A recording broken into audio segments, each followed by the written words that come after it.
Perkenalkan, nama saya Radit. Iya Pak, nama saya Dodi. Bayangkan, dihina oleh mantan istrimu sendiri di depan umum.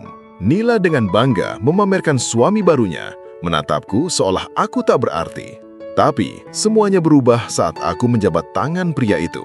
Wajahnya langsung pucat, tubuhnya gemetar, karena dia baru sadar satu hal, aku adalah atasannya. Dan sejak detik itu, senyum sombong berubah jadi malu yang tak bisa ditutupi. Halo semuanya, sebelum kita masuk lebih jauh ke cerita hari ini, kita absen dulu yuk. Kalian nonton dari kota mana nih? Tulis di komentar ya, agar kita bisa saling sapa dan saling mendoakan. Dan jangan lupa juga tulis sukses di komentar. Semoga kalian bisa sukses di dunia dan di akhirat. Amin. Nah sekarang, mari kita mulai ceritanya. Aku doain semoga yang subscribe channel ini rezekinya lancar, sehat selalu, dan bebas dari hutang. Biar sukses kayak aku. Oke sayang. Namaku Radit. Aku pernah menjalani pernikahan yang kupikir akan bertahan seumur hidup bersama seorang wanita bernama Nila. Di awal, kami seperti pasangan lain pada umumnya. Saling percaya, saling bermimpi, dan yakin bahwa cinta saja sudah cukup untuk menghadapi segalanya. Aku bekerja keras dengan apa yang aku punya saat itu, meski penghasilanku belum besar dan hidup kami masih sederhana. Aku percaya, selama kami bersama, semua kesulitan bisa dilalui perlahan. Namun waktu membuktikan bahwa tidak semua orang kuat berjalan dalam proses. Tekanan ekonomi mulai muncul, kebutuhan semakin banyak, tuntutan hidup makin terasa. Nila mulai sering membandingkanku dengan pria lain, teman-temannya yang hidup lebih mapan, pasaran lain yang tampak lebih sukses. Kalimat-kalimatnya perlahan berubah, dari yang awalnya memberi semangat, menjadi sindiran halus, lalu kritik tajam yang menusuk harga diriku. Aku masih ingat jelas hari-hari ketika pulang dengan tubuh lelah, berharap disambut kehangatan, tapi justru menerima tatapan kecewa. Setiap usaha yang kulakukan selalu terasa kurang di matanya. Baginya, aku bukan lagi suami yang dibanggakan, melainkan simbol dari kegagalan dan keterbatasan. Aku mencoba bertahan, mencoba menjelaskan bahwa semua butuh waktu, namun telinganya sudah tertutup oleh ambisi dan rasa tidak sabar. Akhirnya perceraian menjadi pilihan yang diajukan tanpa ragu. Tidak ada air mata penyesalan, tidak ada usaha untuk memperbaiki. Hanya kalimat dingin yang masih terngiang sampai sekarang. Aku butuh pria yang bisa memberiku masa depan, bukan janji. Kata-kata itu menghancurkanku, bukan karena dia pergi, tapi karena aku ditinggalkan saat aku paling berjuang. Hari itu aku kehilangan lebih dari sekedar istri. Aku kehilangan kepercayaan diri, harga diri, dan keyakinan pada diriku sendiri. Dunia seakan menyempit, dan aku terjebak dalam perasaan gagal yang sulit dijelaskan. Namun tanpa kusadari, dari kehancuran itulah, sebuah proses panjang akan dimulai. Proses yang kelak akan mengubah segalanya. Setelah perceraian itu, hidupku seolah terhenti. Hari-hariku berjalan tanpa arah, penuh keheningan yang menyesakkan. Aku menghilang dari lingkaran pertemanan, menghindari pertanyaan, dan menutup diri dari dunia luar. Bukan karena aku ingin dikasihani, tapi karena aku belum sanggup menjelaskan betapa hancurnya diriku saat itu. Setiap malam aku terjaga, memutar ulang kata-kata Nila yang masih menggema di kepalaku, membuat luka lama terasa semakin dalam. Namun di tengah keputusasaan itu, aku sadar satu hal, tidak ada yang akan datang menyelamatkanku. Jika aku terus terpuruk, maka kata-kata Nila akan menjadi kebenaran selamanya. Kesadaran itulah yang perlahan membangunkanku. Tanpa sorak-sorai, tanpa pengumuman, aku mulai menata ulang hidupku dari bawah. Aku kembali bekerja dengan fokus yang belum pernah kurasakan sebelumnya. Aku mengambil tanggung jawab lebih besar, belajar lebih keras, dan menekan egoku demi berkembang. Aku berhenti bercerita tentang rencana dan mulai membuktikan dengan tindakan. Saat orang lain beristirahat, aku masih duduk menatap layar, memperbaiki kesalahan, dan mencari cara agar aku lebih bernilai. Tidak ada yang tahu betapa seringnya aku hampir menyerah, betapa beratnya menahan rasa lelah dan kesepian. Tapi aku berjanji pada diriku sendiri, aku tidak boleh berhenti hanya karena masa lalu mengecewakanku. Sedikit demi sedikit, hasilnya mulai terlihat. Kepercayaan dari atasan bertambah, tanggung jawab makin besar, dan namaku perlahan diperhitungkan. Aku tidak berubah untuk membalas dendam, melainkan untuk menyelamatkan diriku sendiri. Aku belajar bahwa diam bukan berarti kalah, dan kesabaran bukan tanda kelemahan.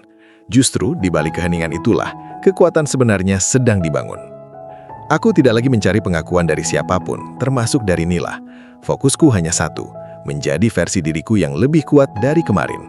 Aku membiarkan waktu bekerja, membiarkan proses menempa diriku tanpa banyak kata.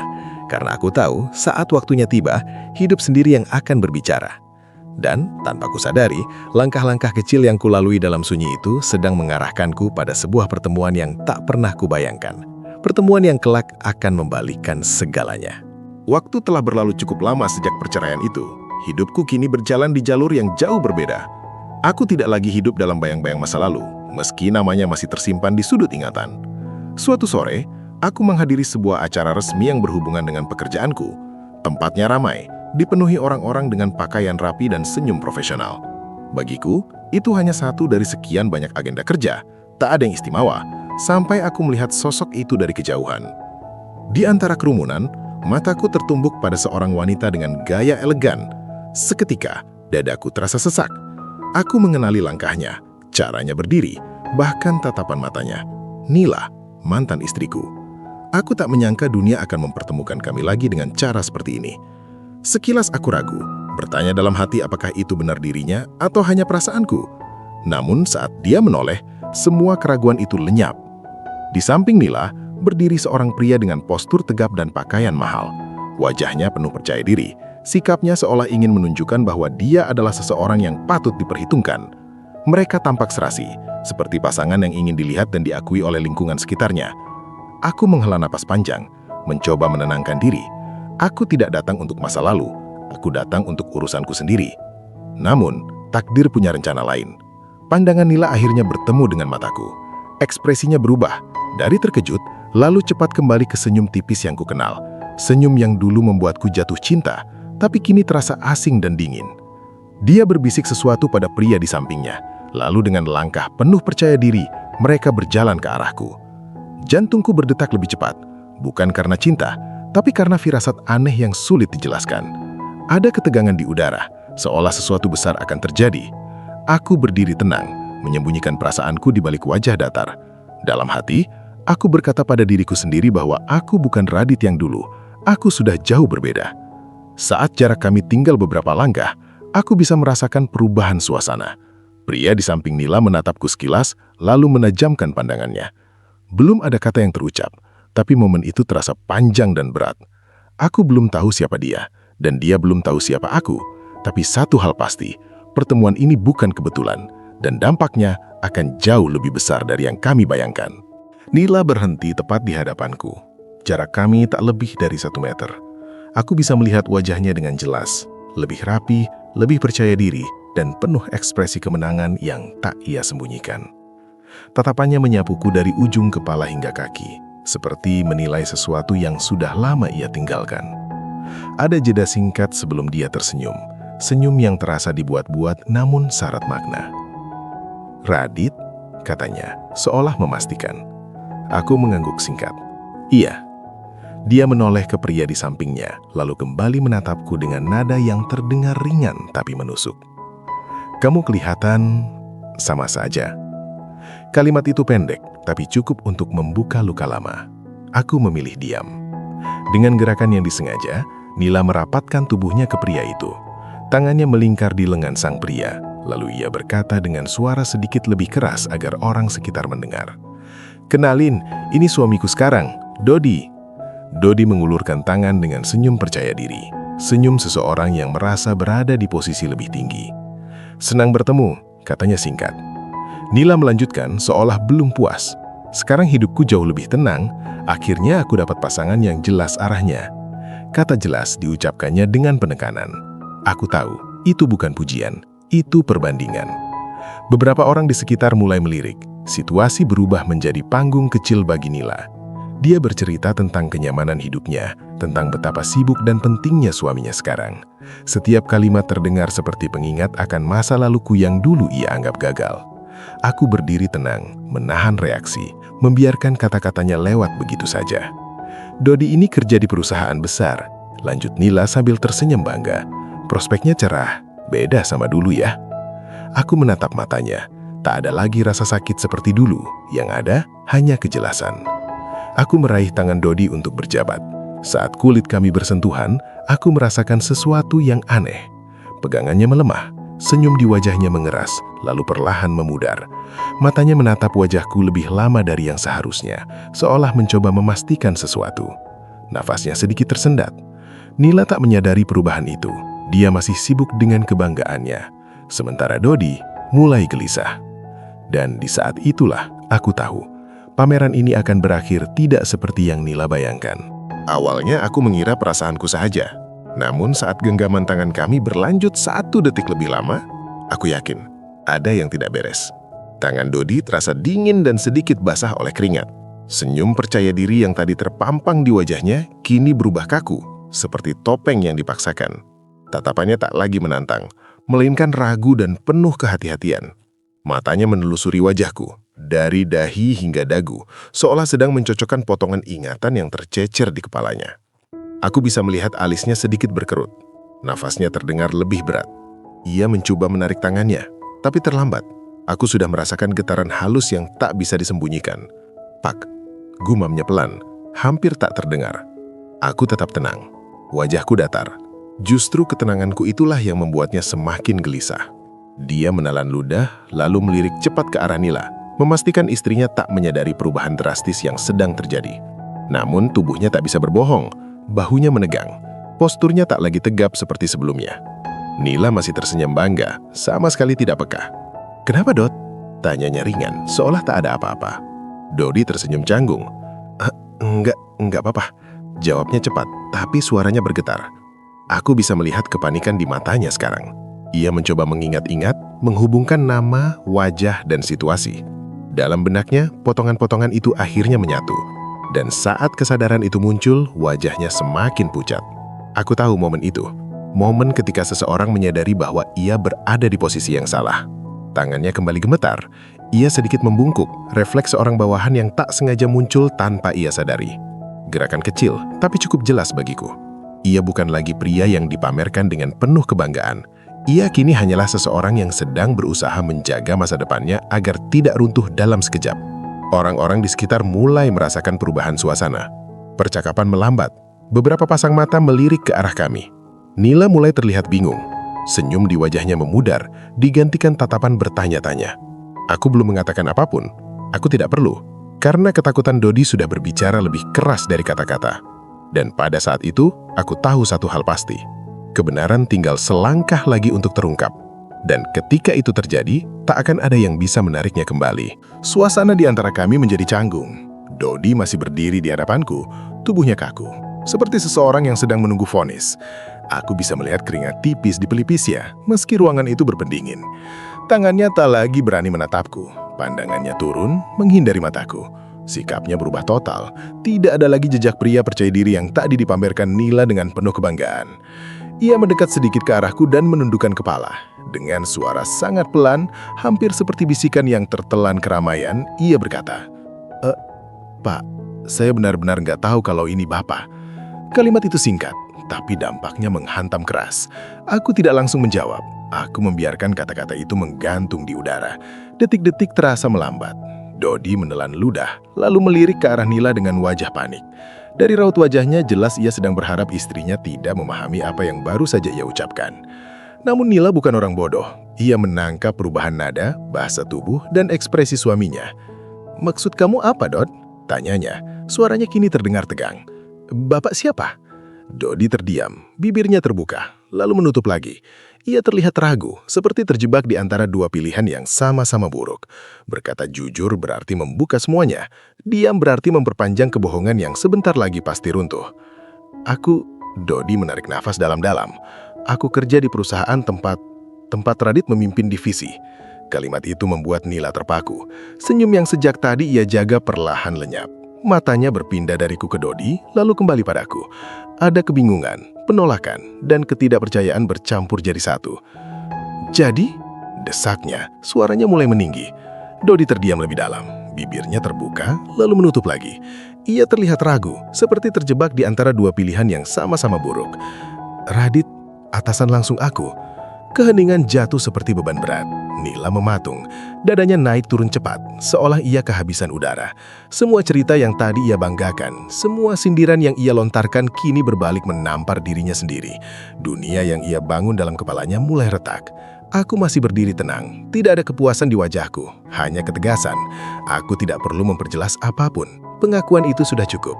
Di hadapan kami bertiga, kebenaran akhirnya berdiri tanpa topeng. Dan saat itulah aku tahu, momen ini bukan lagi tentang masa lalu, melainkan tentang harga diri yang sedang runtuh di depan mata. Aku menarik napas pelan sebelum akhirnya berbicara.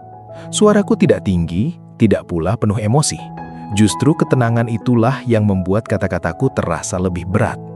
Aku menatap Nila lurus, tanpa dendam, tanpa senyum. "Nila," kataku akhirnya, "aku bukan sekedar rekan kerja Dodi." Dia menelan ludah, matanya membesar, seolah berharap apa yang akan kudengar hanyalah salah paham. Tapi aku melanjutkan. "Aku atasan langsungnya. Aku yang menilai kinerjanya. Aku yang menandatangani kontraknya. Dan aku juga yang memutuskan apakah dia layak dipertahankan atau tidak." Kalimat itu jatuh satu persatu, seperti palu yang menghantam lantai. Nila terhuyung kecil, nyaris kehilangan keseimbangan. Tangannya refleks memegang lengan Dodi, tapi pria itu justru semakin menunduk, tak berani menatap siapapun. Ini bercanda kan?" Suara Nila bergetar, senyum tipis muncul di wajahnya, senyum penyangkalan yang rapuh. "Kamu bohong, Radit. Kamu cuma mau balas dendam." Aku menggeleng pelan. Aku tidak pernah berniat membalas apapun. Aku bahkan tidak tahu akan bertemu kalian di sini. Aku melirik Dodi sebentar. Dia tahu itu. Dodi mengangguk kecil, wajahnya pucat pasi. Keringat kini jelas mengalir di pelipisnya. Aku nggak pernah cerita ke Nila soal posisi Pak Radit," katanya lirih. Aku nggak nyangka. Kalimat itu seperti pukulan terakhir. Nila menatap suaminya dengan campuran marah, malu, dan tak percaya. Semua kebanggaan yang ia pamerkan runtuh dalam hitungan menit. Pria yang ia banggakan sebagai simbol kesuksesan ternyata berdiri jauh di bawah orang yang pernah ia hina. Beberapa orang di sekitar mulai memperhatikan. Bisik-bisik terdengar. Tatapan penasaran mengarah ke kami. Dila menyadari itu. Wajahnya memerah lalu pucat. Untuk pertama kalinya, ia menunduk. Bukan karena rendah hati, tapi karena malu. Aku tidak menambahkan apapun. Tidak perlu. Fakta sudah berbicara cukup keras. "Radit," Nila mencoba memanggil namaku. Suaranya pelan dan tak lagi tajam. Namun aku tahu, apapun yang ingin ia katakan sekarang sudah terlambat. Karena di saat itu, bukan aku yang menjatuhkannya, melainkan kesombongannya sendiri. Suasana di sekitar kami berubah drastis. Percakapan-percakapan kecil yang tadi memenuhi ruangan mulai meredup, seolah tertelan oleh ketegangan yang tercipta. Beberapa orang kini terang-terangan memperhatikan kami. Tatapan penasaran, bisikan pelan, dan ekspresi kaget mulai bermunculan.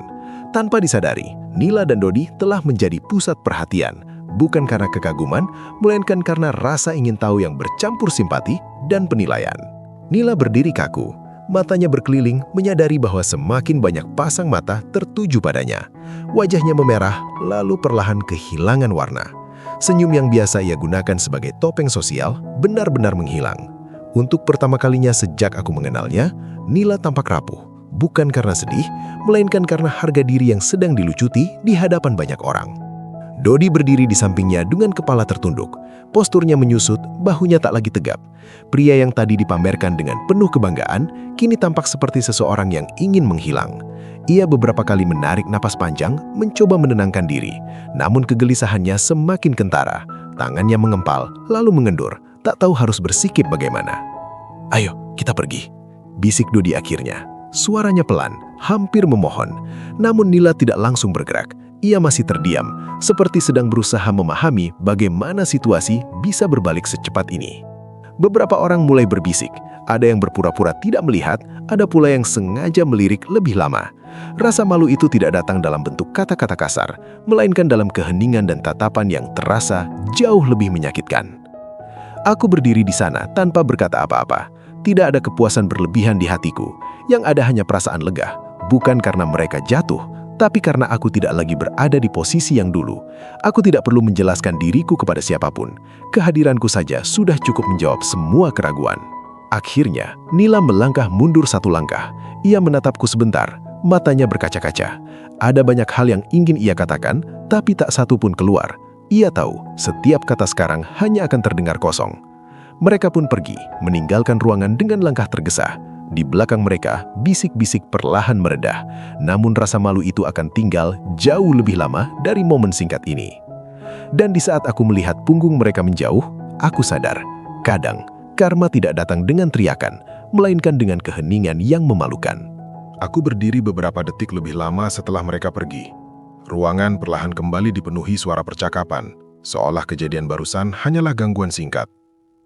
Namun bagiku, momen itu terasa seperti sebuah garis penutup, bukan hanya untuk pertemuan hari ini, tapi juga untuk bagian hidup yang sudah lama tertinggal di belakang. Aku tidak mengejar mereka, tidak memanggil nama Nila, tidak juga menoleh ke belakang. Aku tahu, apapun yang bisa kukatakan sekarang tak akan mengubah apapun. Balas dendam tidak lagi menarik bagiku. Aku sudah terlalu lelah membawa luka lama. Yang kuinginkan hanyalah ketenangan, dan aku akhirnya mendapatkannya. Saat aku melangkah menjauh, bayangan masa lalu sempat terlintas. Tentang diriku yang dulu yang pulang dengan kepala tertunduk, menahan rasa tidak cukup. Tentang malam-malam panjang penuh keraguan saat aku hampir percaya bahwa aku memang tidak berharga. Jika aku bisa bertemu Radit yang dulu, aku ingin berkata satu hal padanya. Bertahanlah, karena semua ini akan terbayar.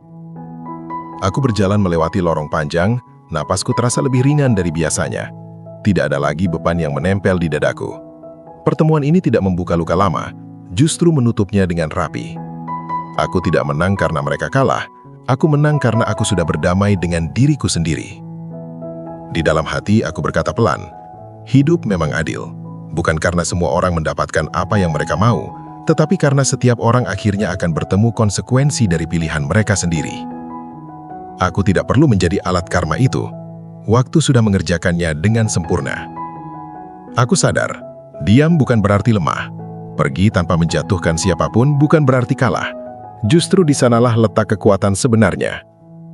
Aku tidak lagi membutuhkan pengakuan dari Nila atau rasa hormat yang datang terlambat. Aku sudah menemukan nilainya di tempat lain, di proses, di perjuangan, dan di diriku sendiri. Saat aku keluar dari gedung itu, langit mulai gelap. Lampu-lampu kota menyala satu persatu. Aku tersenyum kecil, bukan karena kebanggaan, tapi karena kelegaan. Dan di langkah itu, aku tahu, kisah ini akhirnya selesai, dan aku siap melangkah ke babak hidup yang benar-benar baru. Beberapa waktu setelah pertemuan itu, aku mendengar kabar tentang Nila dan Dodi.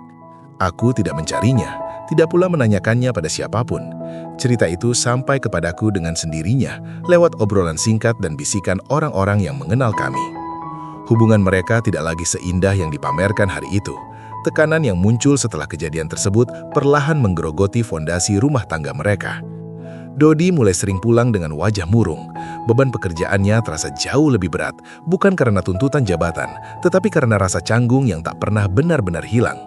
Ia sadar, setiap langkahnya di kantor kini dibayangi rasa takut dan kewaspadaan berlebihan. Bukan karena aku menekannya, melainkan karena ia tahu siapa dirinya dan siapa aku. Kesadaran itu cukup untuk membuatnya gelisah setiap hari. Nila pun berubah. Kepercayaan dirinya yang dulu menjadi ciri khasnya perlahan memudar. Ia tak lagi mudah tersenyum saat berbicara tentang hidupnya. Kebanggaan yang sempat ia pamerkan kini terasa hambar. Ia mulai menyadari bahwa meninggalkan seseorang di saat terendahnya bukanlah kemenangan, melainkan keputusan yang akan terus membayanginya. Aku tidak merasa puas mendengar itu. Tidak ada kebahagiaan saat mengetahui orang lain menyesal. Justru yang kurasakan adalah keheningan yang aneh, sejenis penerimaan bahwa hidup memang berjalan dengan caranya sendiri. Setiap orang akan sampai pada titik di mana mereka harus menghadapi konsekuensi dari pilihan yang pernah mereka buat. Aku melanjutkan hidupku tanpa menoleh ke belakang. Fokusku tetap pada pekerjaanku, pada hal-hal yang dulu pernah kuragukan bisa kucapai. Aku belajar bahwa kehilangan bukan selalu tentang kegagalan. Kadang itu adalah cara hidup mengarahkan kita ke jalan yang lebih tepat. Kini aku berdiri di tempat yang berbeda, lebih tenang, lebih kuat, dan lebih jujur pada diriku sendiri. Aku tidak lagi hidup untuk membuktikan apapun pada siapapun. Aku hanya ingin menjadi pribadi yang tidak mengulangi kesalahan yang sama. Dan jika ada satu pelajaran yang benar-benar kuterima dari semua ini, itu adalah jangan pernah meremehkan seseorang yang sedang berjuang dalam diam. Karena ketika waktunya tiba, perubahan itu bisa datang tanpa suara. Namun, dampaknya akan terasa sangat dalam. Kisah Radit, Nila, dan Dodi mengajarkan kita satu hal penting dalam hidup. Jangan pernah menilai seseorang dari satu fase terendahnya. Hidup bukan perlombaan siapa yang paling cepat sampai, melainkan perjalanan panjang yang penuh proses, jatuh bangun, dan pembelajaran. Ada orang yang bersinar lebih awal, ada pula yang bersinar setelah lama ditempa oleh kesabaran dan rasa sakit. Radit tidak menang karena menjatuhkan orang lain, tapi karena ia memilih bertahan, diam, dan terus memperbaiki dirinya. Sementara Nila dan Dodi belajar dengan cara yang pahit bahwa kesombongan dan penilaian terburu-buru seringkali membawa penyesalan yang datang terlambat. Karma tidak selalu hadir dalam bentuk hukuman keras. Kadang ia datang sebagai rasa malu, kesadaran, dan kehilangan harga diri.